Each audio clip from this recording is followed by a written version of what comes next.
On tonight's program, we're going to take a little break from our Copernicus and the Jews Bible study, and we're going to focus on the festival of Purim. Because tonight at sundown, Jews and Christians around the world are uniting together to celebrate the holiday of Purim. And we're going to talk a little bit more about what that is if you're not familiar with it. But in the interim, I want to just welcome you to our PJTN online show. My name is Laurie Cardoza-Moore.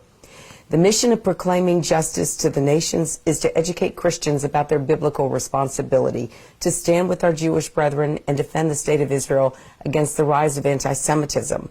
We accomplish that goal by producing award-winning programs, just like this one, and then we distribute those programs to Christians, Jews, and all people of conscience in 200 nations, reaching over 2 billion viewers worldwide. And of course, you can go to our website at pjtn.org to learn more about our organization, and of course, sign up to get on our mailing list. I also just wanted to let you know that we have created this program, if you're new to this, with you in mind. I get emails from people all over the world every week who tune into our Focus on Israel show that it airs on Daystar and another 19 other media partner platforms around the globe. And people are asking questions or they're making comments. And so I opened this up to try to have a weekly forum where we can engage in conversation and talk about these things. Talk about what we're studying within the Bible. Like tonight we're going to talk about Purim, so we're going to be reading some scriptures from the book of Esther. But talk about how the Bible and the book of Esther, what does it mean to us as Christians? What does it mean to our Jewish community? And why are Christians and Jews uniting together to celebrate this holiday? So our mission, again, as I said, is to educate, then activate Christians, Jews, all people of conscience to stand against anti-Semitism in their communities. We do see a growing rise of anti-Semitism globally, and it is a very disturbing trend. And the only way we're going to be able to combat anti-Semitism is if we educate people, because anti-Semitism is really born out of ignorance, whether it's within the Christian church, whether it's in the secular world. It really is, even the Islamic world, it's born out of ignorance. And for people of faith, it's born out of biblical ignorance. But again, this is the platform for you to ask the questions. So periodically through the program, I'm going to be looking to see if there's any questions that you may have. You can ask a question right here on Facebook. And of course, always share this program with your friends, like it, so that we can bring more viewers to the show. Whether it's in our textbooks on college campuses or in our communities, and now even a growing trend in our mosques, we are witnessing a rise of anti-Semitism around the globe. So I want to encourage you to please become a watchman. Please go to the website, sign up to get on our mailing list so you'll stay informed of what's going on. You'll get our newsletters, our media alerts. You'll get invitations to events that we're going to be hosting throughout the year. And then you can also bring your friends and family as well. Now, during the next segment, we're going to talk about the news this week. There's been a lot in the news going on, especially in Washington, D.C. As you all know, last week I was in D.C. to personally deliver a letter to Speaker Pelosi, a petition asking her to please remove Ilhan Omar from Congress. She does not belong in that position, and there's many reasons why. Of course, the most important reasons are the anti-Semitic statements that she has made that she's never apologized for, but equally her relationship with Muslim Brotherhood front groups. She last month spoke at a Islamic Relief USA organization that is tied to Hamas and fundraising for other terrorist groups in the Middle East. And next week, actually tomorrow, she will be speaking in Los Angeles at the Council on American Islamic Relations fundraiser. And for those of you who are not familiar with CARE was listed as an unindicted co-conspirator in the largest terrorist fundraising operation in the history of the United States of America. But ladies and gentlemen, what's really disturbing about this is that nobody's even questioning this. Nobody thinks that it's an issue.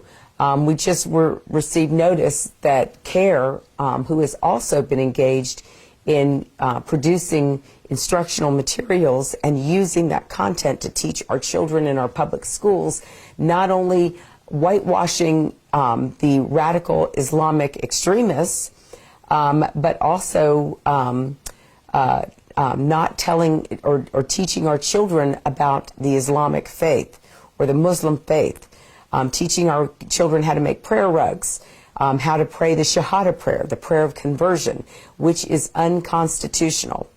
And so there was a judge who ruled today in the San Diego School District and agreed with the plaintiffs. 5 parents sued the school board and the teachers for teaching this garbage to their children. And the judge said, no, you can't teach this. It is unconstitutional, and threw it out. So that was a huge victory for us. And for those of you who have been involved with PJTN, and I have come and spoken to your community, and I've helped mobilize your community to take back local control of your education, your county commissioners, your city aldermen. You know we've been fighting this battle, and so we had a huge victory. It also sets CARE back because CARE thinks that it's got a lot of control, and though they do, and they're still in places of leadership, we, through this effort and through Ilhan Omar's relationship with these groups, these subversive groups that want to destroy Western civilization, they want to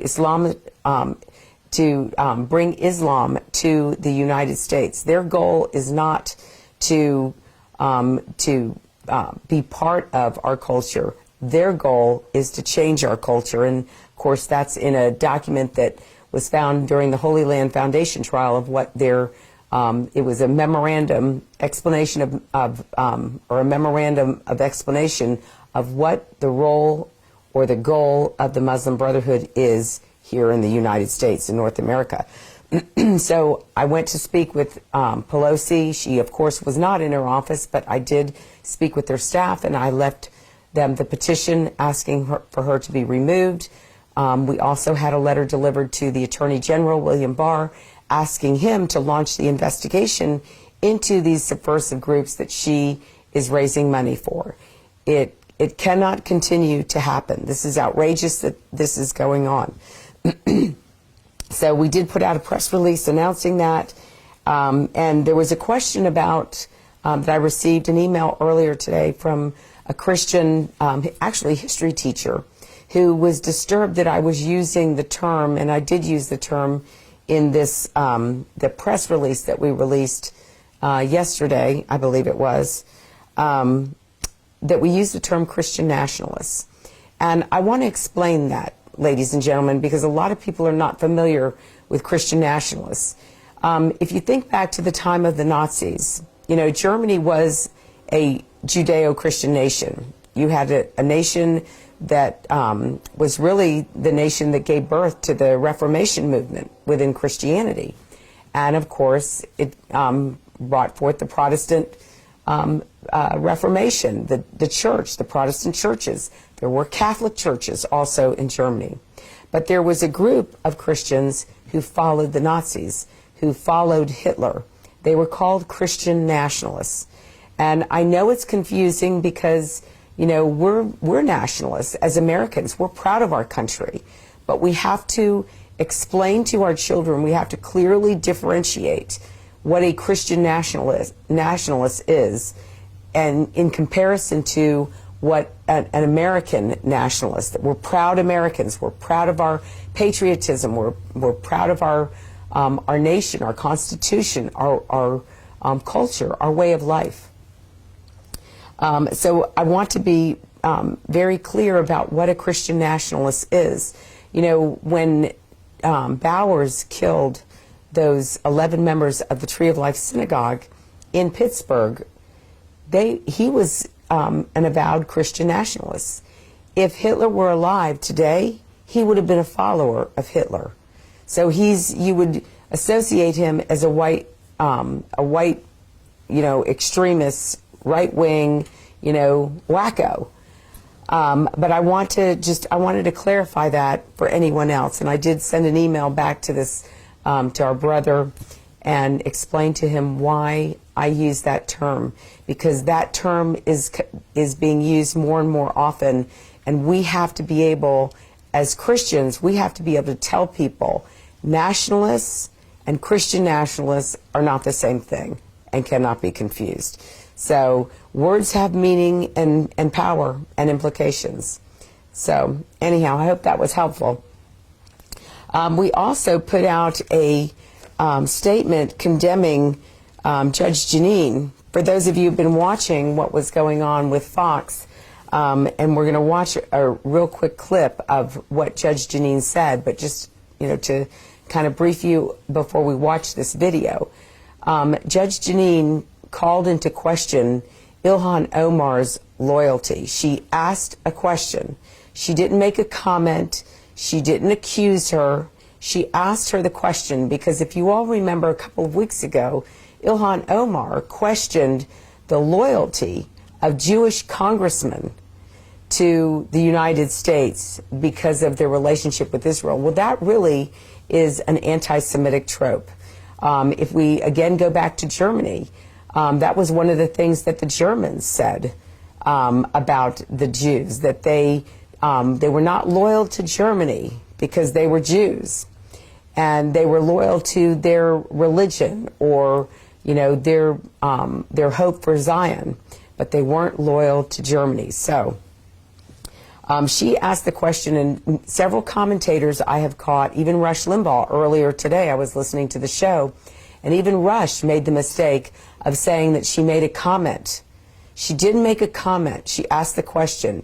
If it's okay for a sitting congressman to question the loyalty of two sitting congressmen or the Jewish congressmen in our government, then we as American citizens have a right to question Ilhan Omar's loyalty to the United States of America, because Ilhan is obviously an observant Muslim, which means that she follows Sharia law. Sharia law, which is also a political system that they cloak in their religion, Sharia law is not compatible with our U.S. Constitution. So we have a woman who obviously is Sharia compliant. She wears the hijab because there is scripture in the Quran that says that women should cover their heads so they won't be molested, because we know if a woman's head is uncovered, that becomes dangerous territory. So this is what Judge Jeanine was asking her. Where does your loyalty lie? We as Americans want to know, where does her loyalty lie? So we put out a statement in support of Judge Jeanine, and apparently many of you had contacted Fox News and complained that they pulled her show. We weren't sure if her show was going to come back up, but fortunately, thank God, it did. So we're going to take a look at this video real quick. I want you to see the context of Judge Jeanine's monologue and how she posed the question to Congressman Omar. Take a look. Military offensive in Gaza, you tweeted, Israel has hypnotized the world. May Allah awaken the people and help them see the evil doings of Israel. How do you put that into context now, and what do you say to American Jews? What is really important to me is that people recognize that there is a difference between criticizing a military action by a government that has exercised really oppressive policies. Why the disdain for the government of the country that saved you and your family after you lived in a tent in Kenya for 4 years? We all know how it starts. It starts that way. Hate is hate. Hate leads to violence, and violence leads to retaliation, which then leads to unrest and worse. Yes, Nancy, it's all about hating Israel to promote the cause of Palestine.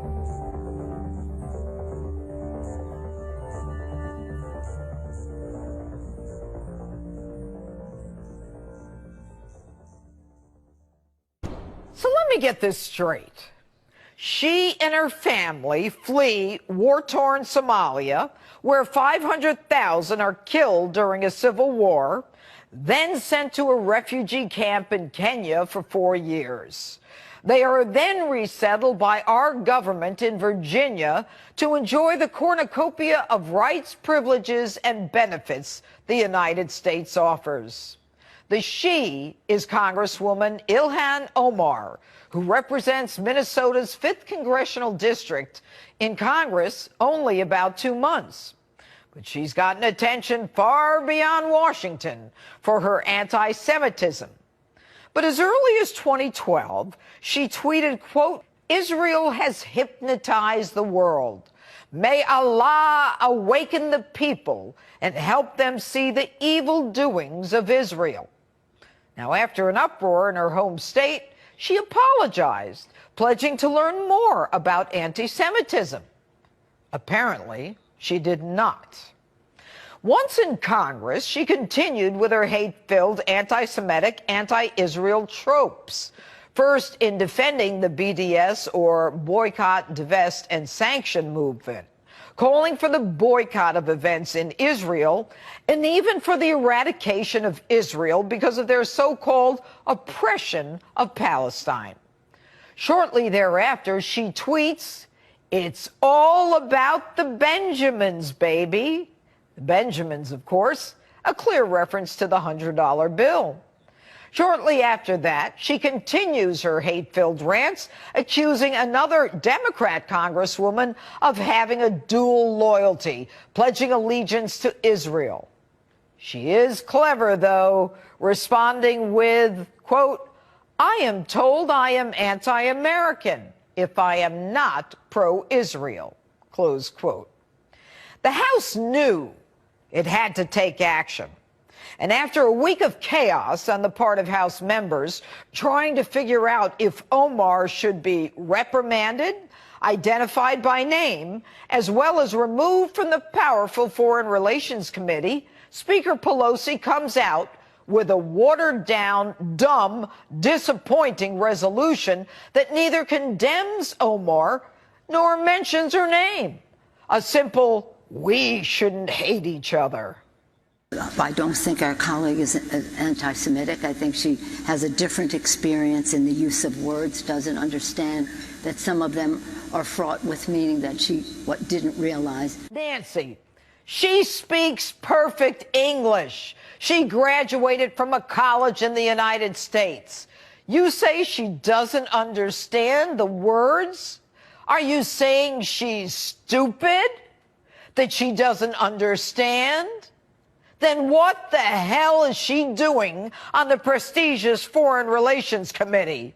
She speaks fluently, using tropes which are figurative and metaphorical, understanding that those words create powerful images and verbal ironies. She is far from stupid. Her comments only critical of Jews and Israel, not Italy, not Morocco, not North Korea, Israel. Now, the fact that you didn't have the backbone, grit, or gumption to draft a resolution that included her name tells me you're the stupid one. And if you don't understand, let me explain. Omar got you and all your pals to draft a watered-down resolution with a message we all learned in first grade. Don't hate anybody. Really? That took you bozos a week in the House? She then goes on to accuse respected members of Congress who support Israel, our strongest ally in the Middle East, of dual loyalty. What she's doing, Nancy, is starting a movement to shut down pro-Israel speech, making it politically incorrect. So when she comes up with her pro-Palestinian agenda, the pro-Israels are reticent to speak because she's already proven that the Dems will not punish her. And talk about chutzpah, she takes a victory lap and in an unrepentant and unchastised tweet takes credit by saying, quote, Our nation is having a difficult conversation, but we believe this is great progress. But she continues her disdain and contempt for Israel, America's chief ally, ignoring how Israel has assisted us advancing our interests in the Middle East, preventing victories by radical nationalist movements, as well as assisting us in intelligence gathering. She then goes on to slam Barack Obama, saying he's just another pretty face who got away with murder, caging kids and droning people in the Middle East. But she adds he is a bit more polished. My question, why the disdain for the government of the country that saved you and your family after you lived in a tent in Kenya for 4 years? Why the scorn? And as the Democrats scramble to forgive, rationalize, and give a pass to a freshman in Congress, the joke is on you, Nancy. You've appeased rising anti-Semitism inside the Democrat Party. Let me say that again. You and the whole gang running for president in the Democratic primary in 2020 have appeased the rise of anti-Semitism in the Democrat Party.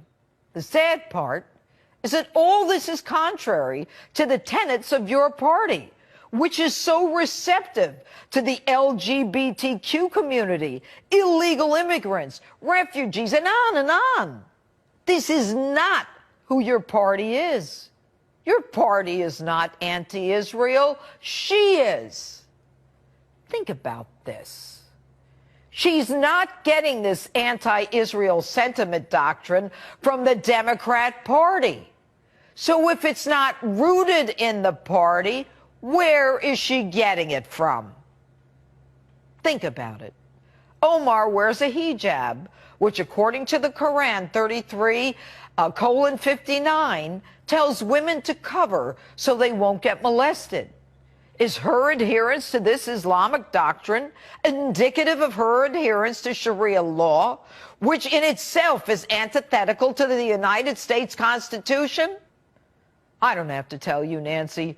Jews have been persecuted almost from the beginning of time, when they were forced out of Egypt, to the 6 million killed in the Holocaust. And now we are witnessing the rise of anti-Semitism in Europe, where incidents are up 74% in the last year alone in France, where Jewish cemeteries are regularly desecrated with swastikas, and people relay the common tropes of Jews with too much money and influence.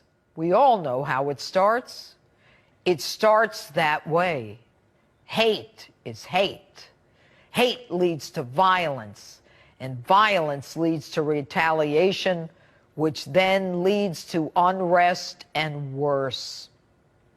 Yes, Nancy, it's all about hating Israel to promote the cause of Palestine. President Trump was right when he said the Democrat Party is now the anti-Israel party. And don't forget, Nancy, history has proven over and over, when you appease anti-Semitic sentiment, the worst happens. And in your case, Nancy, the danger for you is that your appeasing this behavior will lead to your removal as Speaker. And the Democrats, now controlled by socialists and anti-Semites, will lose the presidency in 2020.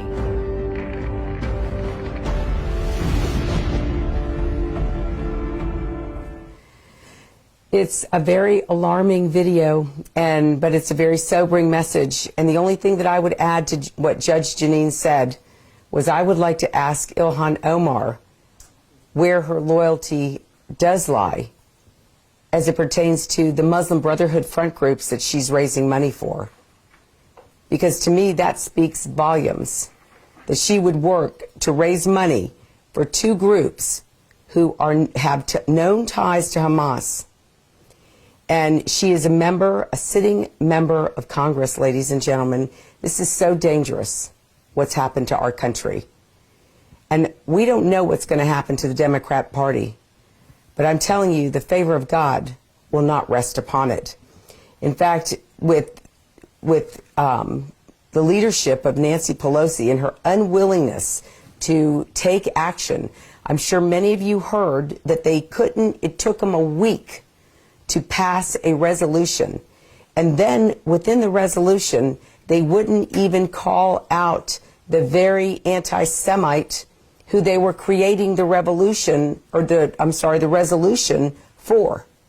Then, of course, they water it down and then they incorporate all these other different groups. We have hate crime laws on the books, but this resolution was designed specifically to call her out. And the leadership of the party wouldn't even do it. Judge Janine is right. We are sending the message to the Muslim Brotherhood, who has infiltrated our government on so many levels, that nobody is going to fight against you. Nobody is going to argue with you. In fact, word had it that it was CARE who came in and stopped the Democrats from naming Ilhan and from also specifically addressing anti-Semitism. That's outrageous, ladies and gentlemen. We as Americans, we the people, must stand up and speak out against this. That's why I want to encourage you, if you have not gone to our website, if you have not signed the petition there, we're not using some, company that has a bunch of bots that'll go out and, make up a bunch of signatures. I want real, authentic Americans to go to our website, sign that petition, and share that petition with your family and friends. Push it out on your social media. Send it out to your email lists. Ladies and gentlemen, I'm not asking you to go to a foreign country to fight a war on foreign soil where you could possibly lose your life. We will ultimately lose our lives, and we will lose our freedoms in this country if we don't speak up. And we need to speak up now before it gets worse. This is what we can do. We are here for such a time as this. And here, even as the sun is beginning to set here in Nashville, Tennessee, on the eve of Purim, this message couldn't be more important than right now. When you have leadership who won't stand up to the enemy, then the country will eventually fall. It'll eventually falter. And we, the people, are going to have to be the ones to speak up. I also found out within that meeting that some of the Democrats that were in that meeting to discuss the resolution didn't even know what anti-Semitism looks like. You can't make this stuff up, ladies and gentlemen. These are elected officials, and they don't know what anti-Semitism looks like. Well, they should go over to the Secretary of State's office, because in the office that monitors anti-Semitism globally, which is Ilhan Carr, he was just appointed by President Trump, they should go ask Ilhan what definition they use for anti-Semitism to determine anti-Semitic incidents around the world. Because Ilhan Omar just violated every aspect of that definition. And of course, many of you know we're introducing the Anti-Semitism Awareness Act in Ohio, in Tennessee, and in Florida this year to deal with people like Ilhan Omar. We in our states will not stand by and allow anti-Semitism to rise again. So ladies and gentlemen, again, I need your help. Please sign the petition and push it out to your family and friends. I just got a text message while that video was playing, and this comes out of the Gateway Pundit, that apparently 2 of Fox News Network's hosts secretly maneuvered to get Judge Jeanine Pirro suspended over her controversial remarks about Muslim Representative Ilhan Omar, with one, Brett Baier, allegedly seeking to curry favor with Democrats to reverse a decision to not allow Fox to host any of the party's presidential primary debates by getting Fox to suspend Pirro. Now, I heard something about this mentioned on either Hannity or Rush Limbaugh's show earlier today, that Brett Baier is being accused. We will find out. But apparently, Rumor has it, it's two hosts from Fox News turning on one of their own colleagues who has a successful show that many of us tune into on Saturday nights. So moving along on a little bit brighter note, I do have some good news to share. And there was a recent poll that came out that evangelical support for Trump remains high. So there was a research poll that was done to determine, it's Pew Research, to determine if the evangelical support for President Trump has waned. Well, we're still basically at, I think it's 69% of evangelical support. Now, within the mainstream religions, Christian religions, it's not so high, obviously. But I was asked to what my thoughts were on why evangelical support is so high. And ladies and gentlemen, the reason I believe that evangelicals support President Trump, although far from perfect, as none of us are perfect, when he says he's going to do something and he does it. Plus, he obviously cares about doing the right thing by Israel. Moving the embassy was huge. How many years were we as Americans since 1995 waiting for every sitting president, up to President Trump, to move that embassy from Tel Aviv to Jerusalem, the biblical capital, the historic capital of the Jewish state? And it was President Trump who did it. Any man that would put his neck on the line to do that, he deserves our support. And I believe that was why so much support, evangelical support for Trump, is continuing to remain high. Of course, the Pew Research poll said that, as I said, the other denominations were not so high.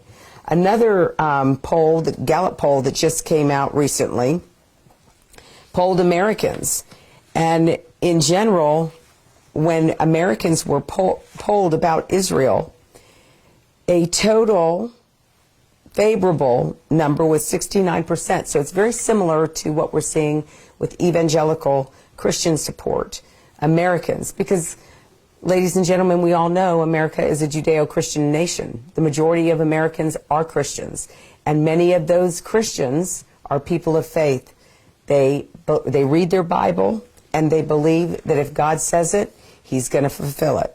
So those are two positive polls that have recently come out that should encourage us.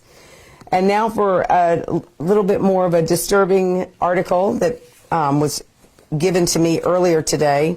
There is a teacher, and many of you know that PJTN has been involved in exposing the anti-Semitic rhetoric, content, instructional materials, textbooks in our public schools.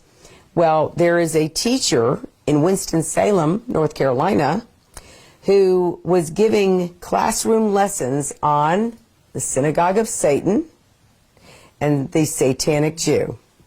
And apparently this woman, she must be, she's apparently a teacher at North Forsyth High School. Her name is Miranda Jones. She believes her students require profound and first-hand knowledge about the Satanic Jew. I wonder if this teacher, who appears to be of African-American descent, I wonder if she is a follower of the Islam leader, Nation of Islam leader, Louis Farrakhan. So let me look down here in this article. Miranda Jones believes her students require profound and first-hand knowledge about the Satanic Jew. The video Unmasking of Satan was captioned on Twitter by Nation of Islam leader Louis Farrakhan as, quote, thoroughly and completely unmasking the Satanic Jew and the synagogue of Satan. The presentation by Farrakhan warns viewers about a system of tricks and lies and Jews forcing people into anal sex. Go to any search engine and enter anal Farrakhan for the unsavory details of that part of the unmasking of Satan presentation.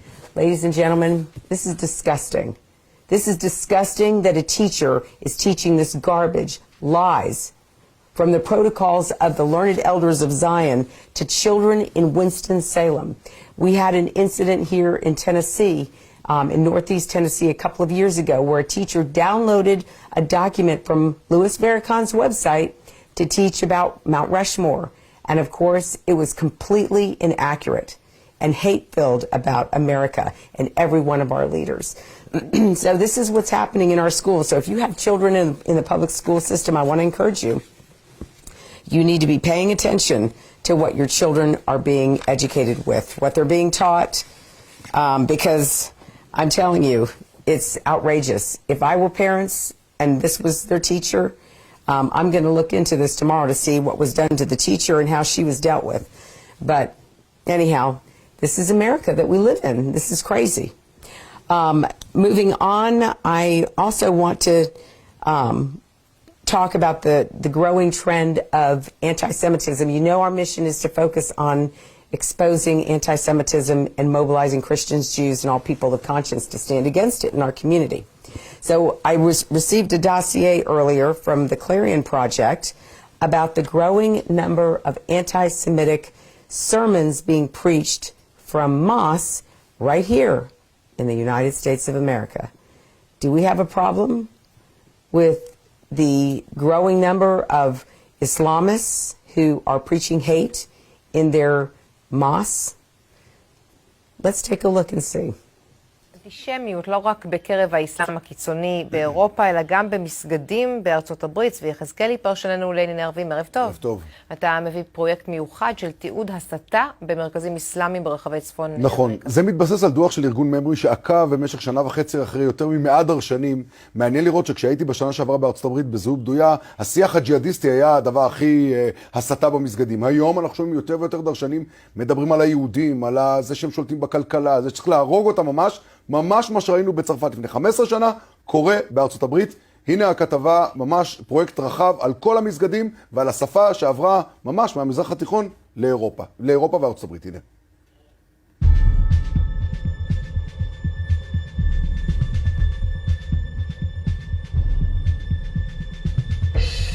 لا تقوم الساعة حتى يقاتل المسلمون اليهود فيقتل المسلمون اليهود. Even if you look deeper to it, well, behind the scenes, Jews running everything. The Ashkenazi, he has no connection at all to the Holy Land. The pro-Israeli lobby has been using the United States as a cash cow. תקשיבו רגע לקולות. מוכר לכם? איפה שמענו כאלו דיבורים במסגדים? זה היה בסעודיה, בעזה, בטורקיה או באיראן? נכון, זה היה שם, רק שהפעם זה קורה בארצות הברית של אמריקה. The Zionists treat the Palestinians exactly like the Nazis treated the Europeans. Some of them were turned into monkeys and pigs, literally. They killed the prophets. They killed the messengers of Allah subhanahu wa ta'ala. תחת הכיסוי של חופש הביטוי, טקסטים אנטישמיים מובהקים נשמעים במסגדים ברחבי היבשת, עם קריאה ברורה לפגוע ביהודים ודיבורים שהאמריקנים עדיין לא קולטים, שמתרחשים ליד המדשאות היפות והחנויות הזוהרות של אמריקה. فهم أهل حيل، أهل تلاعب بالدين وبالقيم، يحرفون الكلمة عن مواضعه. And Rasulullah sallallahu alayhi wa sallam gave us the glad tidings that at the end of the time we will fight those Jews until the rocks and the trees will speak. O Muslim, this is a Jew behind me. اللهم دمرهم تدميرا ولا تغادر منهم صغيرا ولا كبيرا. מה קורה במסגדים בארצות הברית ששם אפשר לומר כמעט הכל בחסות חופש הביטוי? איך קרה שהאמריקנים, למרות המכה הקשה שספגו ב-11 בספטמבר, מתעלמים מכל זה? התמונה שגילינו הייתה מאוד מדאיגה. הסתה קשה מאוד נגד יהודים. את השאלות הללו שאל יגאל קרמון, מנכ"ל ארגון ממרי, ארגון שמתמחה במעקב אחר התקשורת במזרח התיכון. אחרי 20 שנה של סיקור השיח הקיצוני בעולם הערבי, שחשף את השורשים של דאעש ואל-קאעידה, הבינו שם בארגון שהשיח הקיצוני לא נעלם מהמזרח התיכון, אלא נדד. אנחנו ראינו את זה קורה באירופה לפני 8 שנים, במסגדים, אצל השייחים. והנה כעת השיח הג'יהאדיסטי של האסלאם האנטישמי מתמקם בארץ האפשרויות הבלתי מוגבלות. הרבה מאוד מן ההסתה נגד היהודים הידרדרה ממש לאיומי אלימות תוך התבססות על טקסטים אסלאמיים. הנה כמה דוגמאות מרחבי ארצות הברית. לא מדובר בשייח בודד במקום מרוחק, אלא באימאמים במסגדים מרכזיים בכל רחבי היבשת, כאלו שפוגשים את המאמינים מדי שבוע בתפילות יום השישי, כאלו שמנצלים את הסכסוך הישראלי-פלסטיני כדי לעצב מחדש את האנטישמיות החדשה. ما دام المسجد الأقصى في قبضة اليهود أسيرا فهذه الأمة ذليلة. ما دام المسجد الأقصى تحت أقدام القردة والخنازير هذه الأمة ذليلة. اللهم اجعل البيت بيت المقدس وأرض فلسطين مقدرة لليهود يا رب العالمين. חברת הקונגרס החדשה ממוצא סומלי מוסלמי, אילהאם עומר, חשפה את זה בשבוע שעבר. Congress freshman representative Ilhan Omar has been a lightning rod for criticism, mostly stemming from what critics say are her anti-Semitic remarks. אבל השורשים של השיח הזה נטועים בקהילות ובמנהיגיהם במסגדים. Look at the Jews. הנה מה שנשמע במסגד בניו ג'רזי שבניו יורק. The Jews could never escape their origin. I mean, no matter how European they became, they still were in origin, in culture, in background, they remained Jewish to them. They were always the other. ובצד השני של החוף המערבי בקליפורניה, מספרים על תוכניתם של היהודים לכבוש את הקעבה. I promise you, it is not only Palestine. If you're going to be like that, most of the Middle East, and even as I said, Mecca and Medina. כמובן זו האסלאמיות שאותם דרשנים רוצים להפיץ ולשמר, האסלאמיות על יסוד האסלאם הראשוני, הבסיסי של תקופת מוחמד, האלים נקרא לו. בדוח המפורט של ממרי ישנם מאות אימאמים, מנהיגי קהילות בארצות הברית, שמדברים בשפה כפולה, החוצה באנגלית ופנימה למאמינים בערבית. אחד האימאמים בדוח הוא שאקר אל-סייד, מצרי גולה, איש האחים המוסלמים, שנותן דרשות באנגלית. Allah knows what they are plotting and what they are planning. לפני כשנה וחצי, כשצילמנו את הסדרה בזהות בדויה, נסעתי למסגד הגדול ביותר בצפון אמריקה, דאר אל-היג'רה, כדי לשמוע את אחת מדרשות יום השישי שלו. נהג המונית בדרך כבר נתן לי את הכיוון, מה הוא ספג שם במסגד בדאר אל-היג'רה. קצת קשה לשמוע את זה בתור יהודי. وفي كمان يهودين هنا شو يسووا مع اليهود كلهم أحب الحماس. בווירג'יניה 20 דקות נסיעה מהבית הלבן, באותה דרשה ביום שישי, שאקר אל-סייד לא אמר דבר הקשור לטרור או לאנטישמיות. In the Muslim community, yes, in America, you love anyone who helps you. אבל כשנכנסתי אליו לחדר לאחר הדרשה ואמרתי לו שאני מעזה, הוא ברך את גדודי עז א-דין אל-קסאם ואת הטרור הפלסטיני. الله عزة فجعل فيها القسام وكتائب الأقصى وحماس. כאן בדוח של ממרי הוא מככב ומספק את המבט שלו על היהודים. The children of Israel have proven to have harsh hearts. No point in time will you ever reach anything with them. Why? They are good at it. History, it's in the genes. It's in the blood. הקהילות היהודיות שהן הקורבן הישיר או היעד הישיר של ההסתות האלה פוחדות לעשות דבר. לא מחאה, לא פעולה ציבורית, לא שום דבר. הם פוחדים להיחשב לאסלאמופובים. אחרי שנים ארוכות של התבוננות בשיח המסגדים, אפשר לומר בבירור, זה לא דיבור אגבי של תגובה על המתרחש בעולם, אלא תיאוריה סדורה של מנהיגי הקהילות לחזור לאסלאם השורשי שרואה ביהודים כופרים, כאלו שיש להשמיד אותם ולהילחם בהם. דיבורים שאינם נותרים בחלל הריק. اللهم أهلكهم بددا وأحصهم عددا ولا تغادر منهم أحدا. זה קרה בפריז, זה גם יכול לקרות בארצות הברית, מזהיר יגאל קרמון, מנכ"ל ממרי. אין בית ספר בלי שמירה, אין בית כנסת ללא שמירה. זה יהפוך להיות כמו צרפת ואנגליה, אם לא תהיה התעוררות והתמודדות נגד זה. צריך לציין שהדרשות הללו לא הוקלטו בהיחווה, אלא רובן ככולם מופיעות בערוצי היוטיוב של המסגדים עצמם, כך שבעצם אין להם מה לפחד. האמריקנים, בין אם זה תחת שלטון אובמה שעודד את האחים המוסלמים, או שלטון טראמפ שניסה להתעורר מהחלום הקודם, עדיין יחדיו לא מבינים שיש כאן אמירה ברורה שנכתבת על הקיר. אז זהו עולם שאיננו עולה לסרפס, לרמת השטח, כי זה הכל בערבית. אם לא מתרגמים את זה, אז הם לא בעניינים. זרועות השלטון גם לא מכירות, יש להם כל כך הרבה יעדים לטפל בהם. Two men are under arrest in connection with an attack on a Jewish man. אנטישמיות לא נשארת רק במסגדים, הניסיון מוכיח שזה עובר למעשים. בארצות הברית זה בלט מאוד בשנתיים האחרונות, תקיפות יהודים בשל היותם יהודים.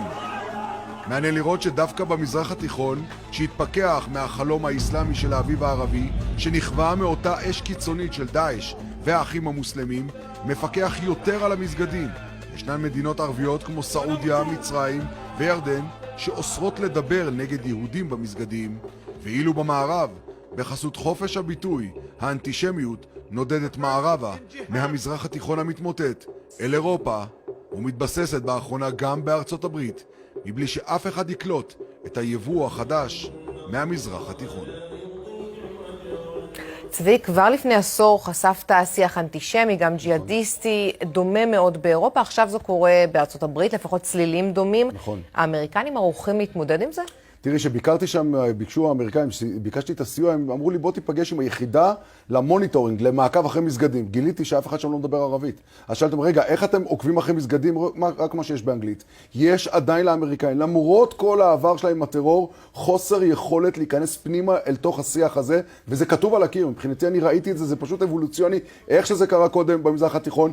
מנהיגי ערב אומרים אסור לדבר ככה נגד יהודים, היום בצרפת מדברים ככה, ועכשיו בארצות הברית בהחלט מדאיג, ואין ספק שהאמריקאים צריכים להתעורר למציאות הזו. צבי, תודה רבה. אנטישמיות, לא רק בקרב. So Ilhan Omar says that we need to have we're having a very important conversation. But Ilhan Omar's conversation is not about what we just saw. This is very dangerous, ladies and gentlemen, that this is going on in the United States of America. For many of you who've been following PJTN for many years, in 2010 we were involved in exposing the two Muslim Brotherhood members of Hamas who were board members of a mosque in Murfreesboro. They both had ties to Hamas. One of them was actively recruiting Muslims to kill Jews to free Palestine on his MySpace page. This was right here in Tennessee. So, ladies and gentlemen, it has gotten out of control. And our government is going to have to start investigating these mosques and what is being preached here, because you can see the hatred, the obvious hatred. Now, I want to show you one more video, and this is from Europe, because I want you to see the totality of the anti-Semitism that we're experiencing. Here, as we're celebrating Purim, here is another clip of a parade from Belgium with anti-Semitic tropes on display, and of course, take a look, and then we'll come back and comment in just a minute. Sabbatjaar genomen, dat gaan ze zo tonen, dat sabbatjaar. Tijdens de stoet kan iedereen kijken naar de kluisjes. Er zit geen geld in, maar er zouden muisjes moeten inzitten. Bon, het hele verhaal van de vismolen. Sabbatjaar 2019.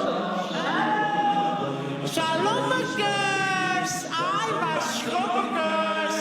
Valt ons denken van ons kloos, daar zitten garos moois. Dat is niet bloos als een Joodse moois.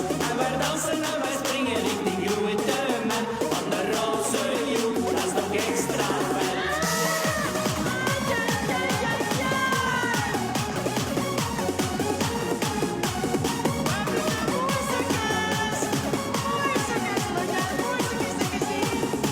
Wij doen van Tory toe voor Joden. En wij zijn nu ik vlieg speciaal.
So, ladies and gentlemen, this took place in Belgium, and there were phone calls made to the mayor condemning this parade, or this aspect of the parade, how outrageous this was. It was very clear what this float was about. It was Orthodox Jews. It was Jews sitting on money bags. You probably saw on the float the money bags that they were sitting on.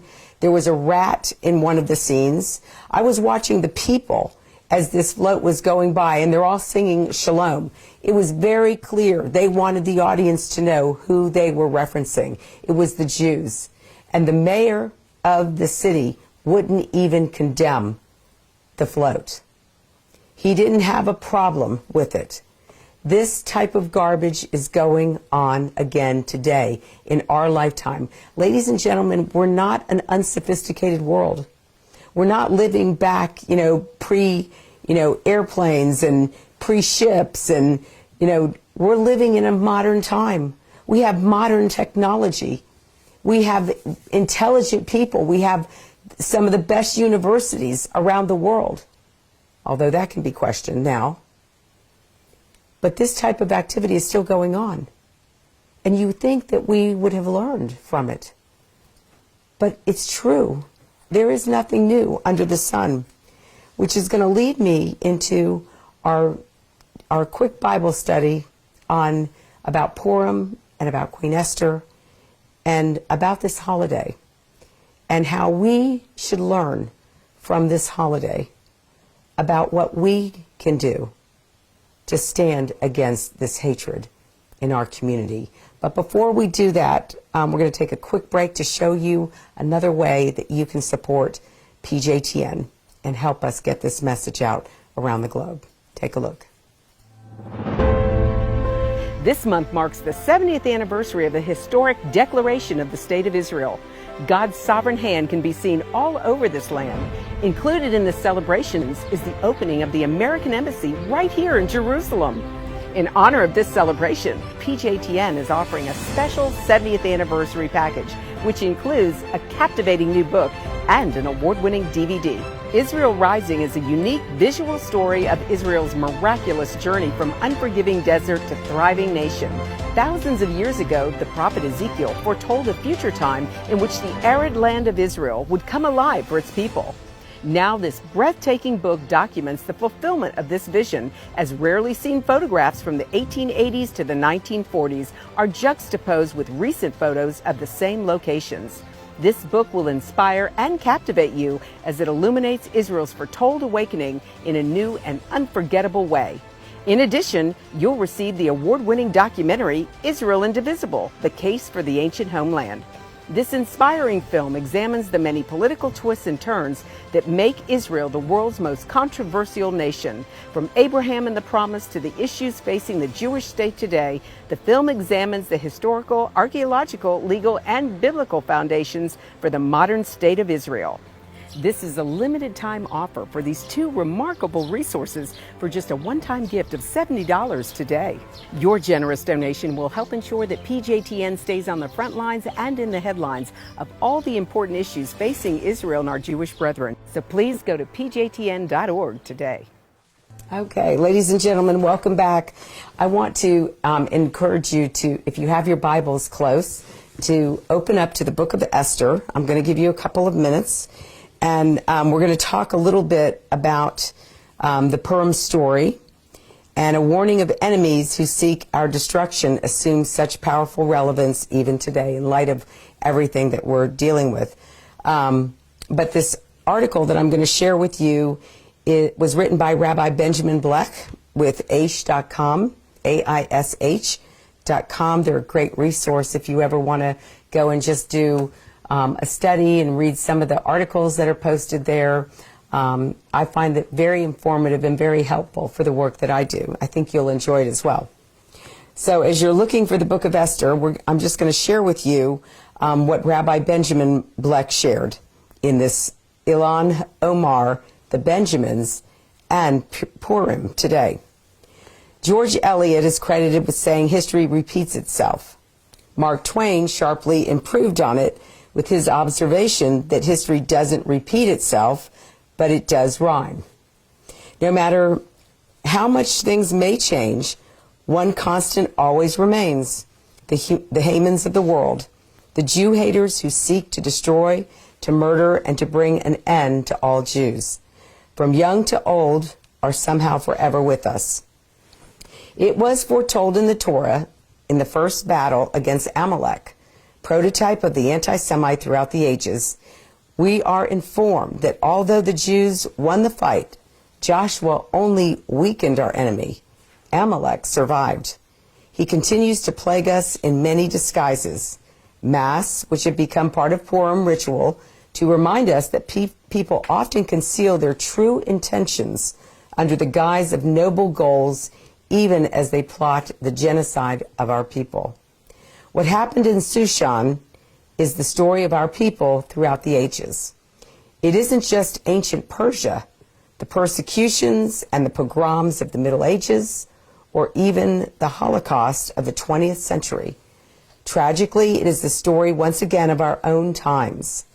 Not only Persia, Iran, but sophisticated France, cultured England, educated Europe, and the rest of the civilized world are again proving the truth of Elie Wiesel's insight that the only thing we have learned from history is that we do not learn anything from history. As we recall the Purim story once again, its warning of enemies who seek our destruction assumes such powerful relevance even here in the United States today. Let me remind you a little bit about the Jews in Persia of old. When King Ahasuerus celebrated his ascent to the throne, he threw a huge party to which all were invited. Jews were welcome guests. The drinking was in accord with people's different faiths. In retrospect, a bill decrying hatred against any and all minority groups would almost certainly have passed in the Persian Congress. Yet it only took a short while for Haman to turn his strategy of genocide into national policy. What was the key to Haman's success? His speech is recorded in the Megillah. If you have your book of Esther open, if you turn to chapter 3, and we're going to read verse 8. And Haman said to King Ahasuerus, "There is a certain people scattered and separate among the peoples throughout all the provinces of your kingdom, and their laws differ from those of every people, and they do not keep the king's laws. It is therefore of no use for the king to let them be." The Jews have dual loyalty. That is their crime. Ilhan Omar didn't invent the brilliant lie. It's always been Amalek's secret weapon. Hitler knew it. Stalin knew it. Read the Torah on the way in which Pharaoh was able to turn the Egyptians against the Hebrews, the same Egyptians who have been saved by the wisdom of Joseph. And you will find similar strategy. In Exodus chapter 2, verses 9 through 10, it says, "He said to his people, 'Behold, the people of the children of Israel are more numerous and stronger than we are. Get ready. Let us deal shrewdly with them, lest they increase and a war befall us, and they join our enemies and wage war against us and depart from the land.'" Winston Churchill famously said, "A lie gets halfway around the world before truth puts its boots on." The lie of Jewish dual loyalty is perpetuated by the Hamans of history, even as Jews, wherever they reside, prove the truth of the promise given by God to Abraham, that I will bless those who bless you. Purim, happily, is not merely the story of anti-Semitism. It is the biblical record of a major victory over a nefarious anti-Semite. And perhaps the most ironic part of the story is a truth made famous these past few years by a contemporary Jew hater. Ilhan Omar is right. It's all about the Benjamins. For Omar, the Benjamins, a reference to American $100 bills, was her despicable insinuation that Jews, as as the forged protocols of the elders of Zion long ago put it, control the world behind the scenes with their money. For the book of Esther, the Benjamin was revealing to us at the outset that Mordecai was Ish-Yemeni from the tribe of Benjamin. And why was that so significant? The rabbis explained that that was the reason Mordecai was able to counter Haman, or counter Haman's libel, and to demonstrate to us through the ages how best to overcome our enemies. While others bowed down to Haman, Mordecai refused. It was a trait he inherited genetically. The rabbis tell us that when Jacob met with his brother Esau, he bowed down to him. According to some commentaries, it was a sin for which he would be held accountable. And 11 of Jacob's sons bowed down as well. Only Benjamin, who was not yet born, did not bow. And so Mordecai, a different descendant of Benjamin, maintained the tradition of his ancestor. The man who would not bow down to an enemy in humble submission is the one who encouraged Esther to similarly stand proudly and firmly without embarrassment or fear and speak up on behalf of her people. Who knows, he told her, if not for a time such as this, have you been placed in this position of rulership. Mordecai and Esther are the heroes of the Purim story because they refused to cower before those who sought to destroy our people. They spoke out against their Haman with all of their strength. It's all about the Benjamins and those who refuse to remain silent when enemies again plot the final solution for Israel and for our people. Maybe it isn't a coincidence that all this is happening at the very time Jews around the world are celebrating Purim.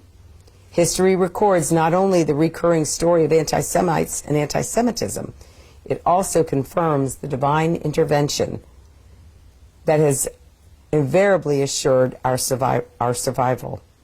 And this miracle, in the one biblical book in which God's name isn't mentioned even once, is a miracle we desperately need today. The miracle of Jews aware of the threat to their survival, who put aside their differences, united in the face of a common enemy, and collectively recognized that it must have been for a time such as this that we are given the opportunity to partner with God. So, ladies and gentlemen, that is going to conclude our study today as we celebrate Purim. And wherever you are, I hope you'll take time to read more about Purim. And if you are able to go to your local synagogue and go celebrate, there'll be a lot of celebrations going on tonight in your community, in your Jewish community. Join with your Jewish brethren and celebrate with them as we defeat Haman. Because God will. Because it is another profound, ironic thing, too, that we're watching anti-Semitism rise and we're alive today. There must be a reason, ladies and gentlemen, why God put us on this earth. There must be a reason why God gave us the faith that He did. And there must be a reason why you decided to tune in tonight. I hope that as you conclude your day with your prayers, that you will go before Almighty God and you will ask Him how you can play your role as Esther or Mordecai to defeat the Hamans of our day. So I want to thank you for tuning in this evening, and I want to just encourage you again, please share this, like this with your family and friends. Go to our website if you haven't signed the petition. I'm asking you to please take the time to sign the petition to remove Ilhan Omar from Congress. It may just be for that purpose that we have come to this place. So I want to thank you again. God bless you. Go to our website and encourage your family and friends to tune in next week. We'll look forward to seeing you. In fact, next week we're going to be at the NRB, so we'll have some video clips, video footage of our work there at the National Religious Broadcasters Convention in Anaheim. We look forward to seeing you too. God bless and good night. To support this program, send your tax-deductible gift to Proclaiming Justice to the Nations, P.O. Box 682711, Franklin, Tennessee 37068. You can also support PJTN online. Visit pjtn.org or call 1-877-873-9020. Anti-Semitism has reached epic proportions, and Israel is now surrounded by nations who seek its destruction. For Israel to lose just one battle would mean losing everything. As Christians, it is our biblical responsibility to stand with our Jewish brethren and Israel. PJTN needs your help to reach more Christians with this urgent message. Please visit our website to become a member today and order our award-winning documentaries. You must decide that you won't be silent. Sign up now at pjtn.org. God bless you and thank you for your support and prayers. To support